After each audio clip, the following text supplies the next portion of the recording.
little rainy out there moving through the Magnolia State today. We've got Joel and Natasha from America's Roundtable Radio, also International Leaders Summit. Joel, Natasha, good to see you guys. Thanks for coming on. Good morning, Gerard. How are you doing?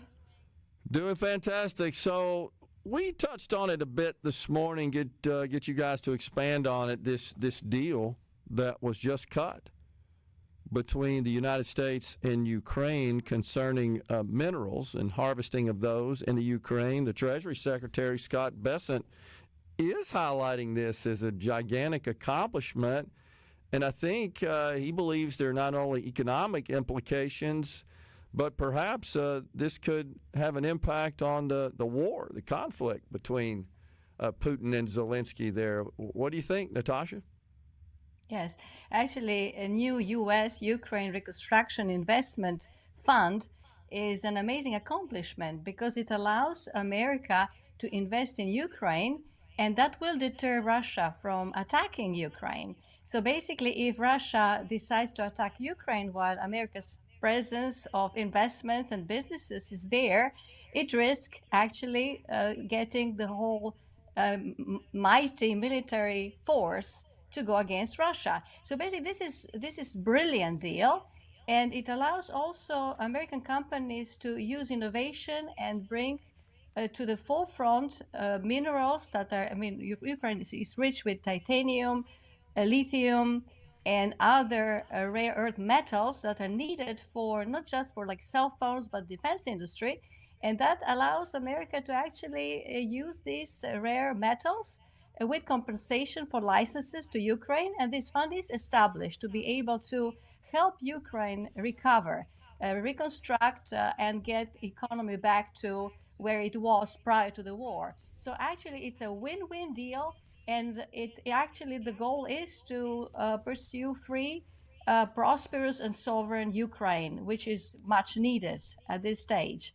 And also, it highlights that it was President Trump that accomplished it, that we had war, unnecessary war on the European continent waging for years, and Biden administration did nothing to stop it. And Europeans were just meeting in different locations and just talking about ending the war without really pressuring Russia to stop it and getting everybody at the negotiating table. So it's my understanding, Natasha, and clarify this for us, that there will be American workers placed in the region, right, to work on the harvesting, the mining of these minerals. Might that serve as a potential deterrent to Putin's aggression? Right. I think that's the main objective, to have American presence in Ukraine, because that's the best deterrent for Russia not to attack. And also, there's another statement that Secretary Bessent mentioned, and that is that no person, no state will be involved in reconstruction of Ukraine that was involved in supplying, helping Russia in its aggression on Ukraine. So that's a very clear statement that we will not have any enemies and axis of evil, as we call it, being involved in Ukraine's reconstruction. And basically, I think that's a brilliant deal. Without saying it, it's a security guarantee for Ukraine. And you know, he floated this idea for some time. This I think has been in the works, likely behind the scenes, and I think they just got to a point where a deal was cut. And it wouldn't shock me if final terms were sort of negotiated while the president was with Zelensky at the Vatican for the Pope's funeral. Right, it seems so. Basically, they had that historic photo that we saw at Vatican after Pope's funeral. Basically showed how the two leaders of two independent nations are, and the leader of the world, President Trump, actually sitting with Zelensky for a few minutes, as I understood. Basically, they finalized the deal. They decided what the fight. Because in the meantime, I mean, Russia's attacked Kiev, the capital city of Ukraine, which is actually with the drones. They murdered killed more than 12, I think 12 to 15 individuals, and lots of casualties as well, it's unacceptable. And this president is president of peace through strength, and he best understands and wants really peace in Ukraine. Yeah, so, sure seems. And I like the idea of him intervening. He just, I think, has the skills and the personality and the relationships to get something done. I think he's a bit disappointed that it's taken this long, but maybe this is a breakthrough that will bring an end to this ridiculous war. Joel, what's going on in Israel? You sent me some information this morning. Update us on that. Yes, indeed, Gerard, and thank you so much for having us on SuperTalk Mississippi Media. Certainly, it's a very special day in Israel at this moment as they celebrate their 77th anniversary, independence of Israel. However, just a few days ago, there was a raging fire that came very close, and it's a problem for Jerusalem today. And apparently, some 18 arsonists were arrested, and individuals were basically, fueling these fires. And apparently, the Palestinian social media is actually encouraging individuals to even start more fires. So, our thoughts and our prayers are with the Israeli people. They have evacuated certain areas. It is a dangerous situation there. A number of events have been canceled that were planned for Israel's 77th anniversary. We have our ambassador, Mike Huckabee, former governor of Arkansas. He is in Jerusalem at this time. And so it is very disturbing to hear what these Palestinian terrorists, if that is what we find out is the truth behind these fires, jeopardizing the capital city of Israel, and certainly raging through the countryside, getting closer to Jerusalem, whereby the main road between Tel Aviv and Jerusalem was closed. Yeah, that's just incredible. The president's made it clear that he's not going to stand for the terrorist antics in the region. Any thoughts about what his next move may be there? It would be, I think, speculation at this point. He really hasn't divulged anything. Right. As you were at the White House just very recently, Gerard, and we also were engaging members of the White House as well, some of the senior officials, we asked about what was the next step that President Trump was going to take in order to advance peace in the region. Certainly, as you and Natasha just talked about it, peace through strength. And it appears that his first major international trip, of course, we know that he was in the Vatican City just over the weekend, but his first official visit to a sovereign state will take place heading to Saudi Arabia in May.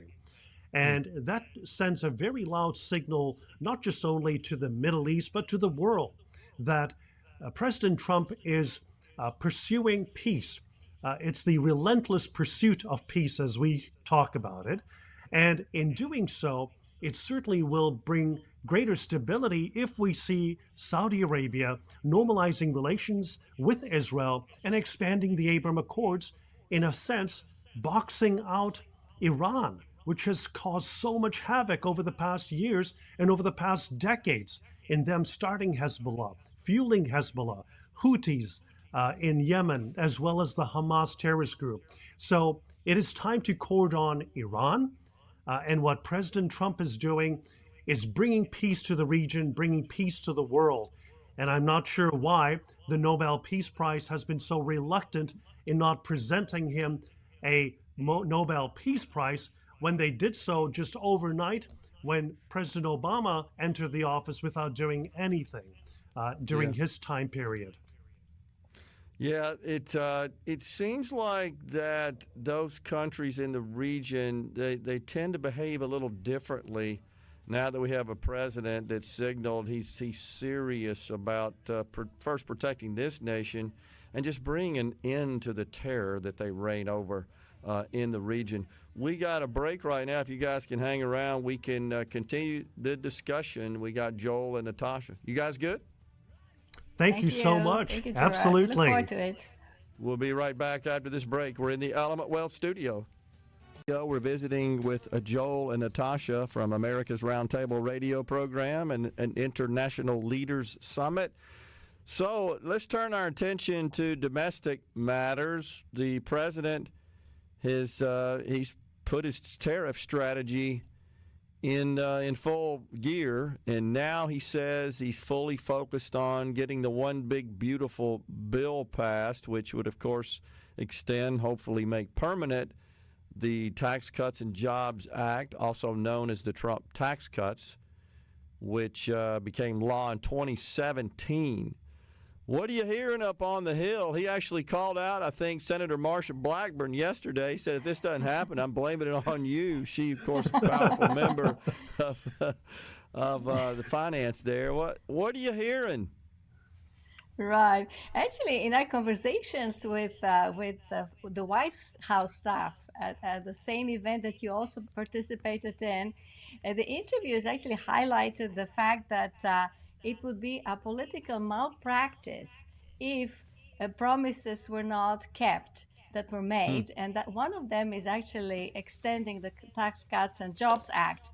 So basically what we're hearing is that they just need to get few things done between Congress, between the House and the Senate, and there's some projections that they must be done before July 4th. We hope it to be done much sooner because it's important for certainty for small businesses, entrepreneurs, for individuals, just for planning purposes, to be able to invest, to be able to employ, to be able to plan for this year. I mean, not to get it last minute, as you have covered it so many times.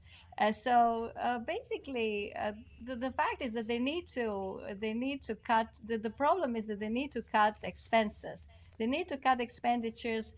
That when they look at the revenues, we have to do it in a dynamic way, meaning if you cut taxes, you get high growth that is going to generate new taxes that is not always taken into account. So those kind of calculations are not always done.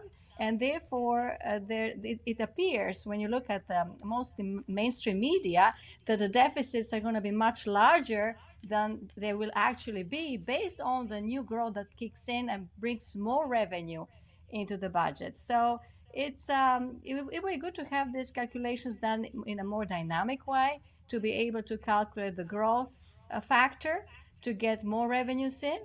And also with the DOGE. I mean, DOGE is one of the cutting cost measures, Department of Government Efficiencies, that has been saving money in taxpayers' money that has been spent through fraud, waste, and third category. Yeah, abuse, the only right. thing that disappoints me here is that Elon pretty much told the cabinet, hey, $150 billion, that's what you can expect in terms of savings for the 26 fiscal year budget. He told him that a couple of weeks ago, and he's backed off considerably from the original $2 trillion deficit. He dialed that back to $1 trillion. Now it's $155 billion. And then, of course, you got the Congress, who is not too keen on, any kind of reforms to mandatory spending, which is 70% of the total. And the president says, we're not going to touch any of that. I think we have to rely on deregulation and the tax cuts, as you indicate, Natasha, generating additional revenue. That's what happened in the first Trump term with the Tax Cuts and Jobs Act. In fact, revenues are about 33% higher than they were then. And that's with the same tax provisions in place, which was a significant cut from the Obama-era taxes.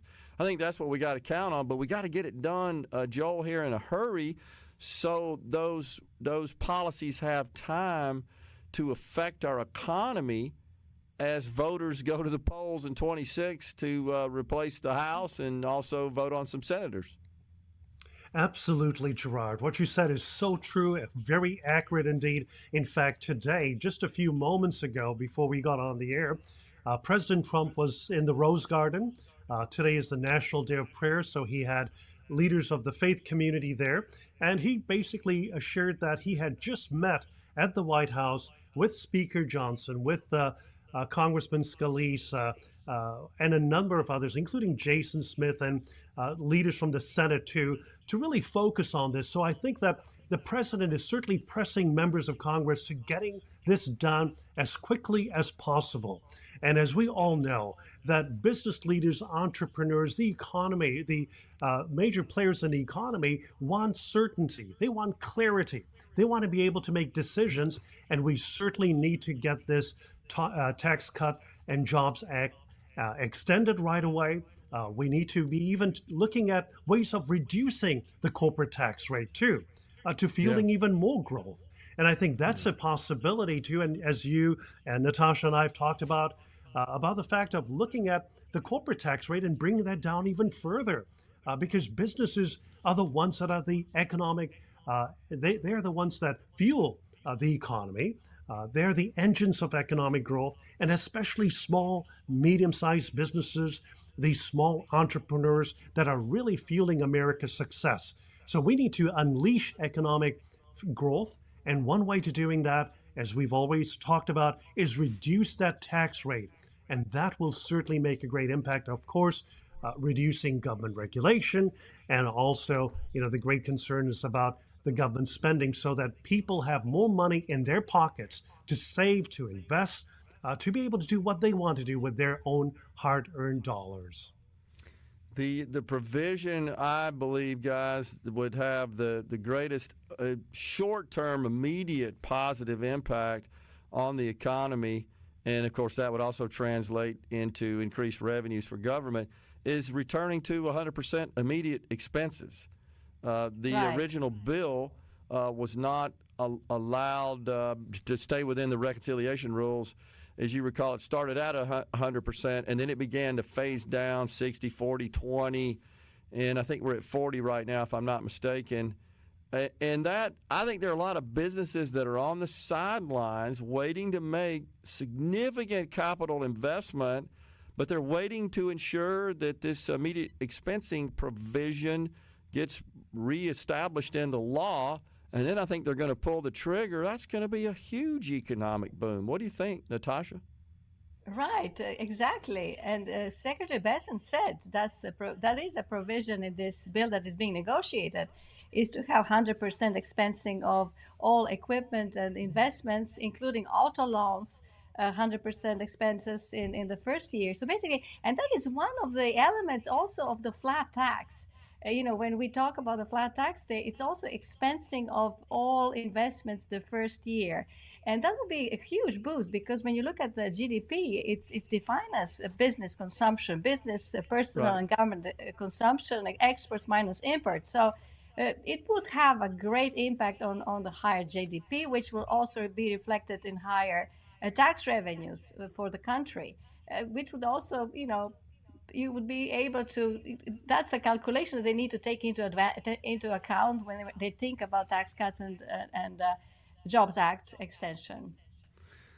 I don't think, Joel, we're going to see any Democrats in either of the chambers support this measure, right? None of them supported in the House the framework that passed.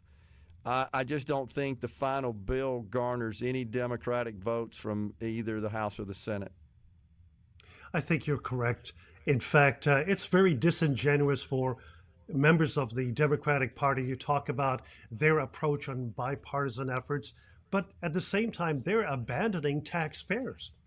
And the fact is that if we do not pass this Tax Cut and Jobs Act, Americans are going to see a 68% increase in their taxation.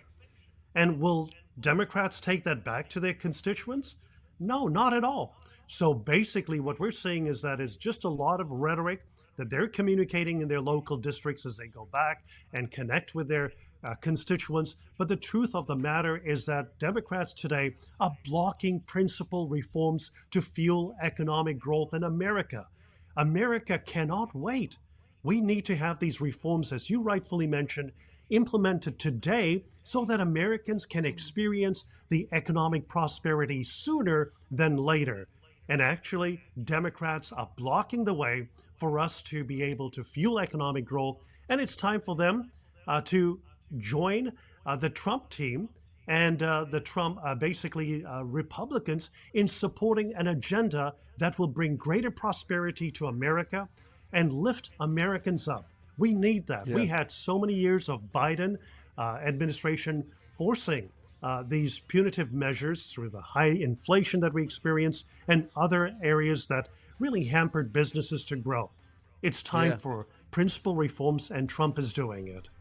I believe if we get these things through in short order and you see businesses again pull the trigger on these pent-up investments they're going to make with immediate expensing and clarity on tax structure and so forth, that will create an economic boom, and it will just be hard for the Democrats to argue about that in the midterms.